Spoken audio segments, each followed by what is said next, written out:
Hello বন্ধুরা, ঘরে যাচ্ছি বন্ধনে টাকা দিয়ে আসতে। আকাশে একটু পরিষ্কার লাগছে,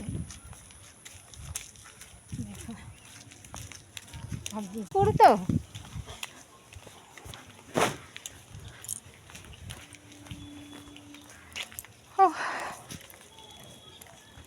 বৃষ্টি আবার শুরু হয়ে গেল, তো ছাতাও আনলাম না, খালি হাতেই চলে আসলাম। তোর মেরে দিয়ে চলে আসবো।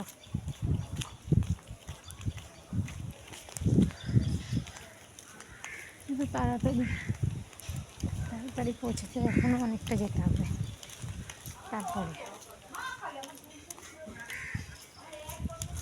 এক গাদা কুকুর রাস্তায়, তবে মতি গতি ঠিক নেই, কামড় দিয়ে দেবে। এমনি মাছগুলো ভালো না, কুকুরে কামড়ায়। কুকুরের থেকে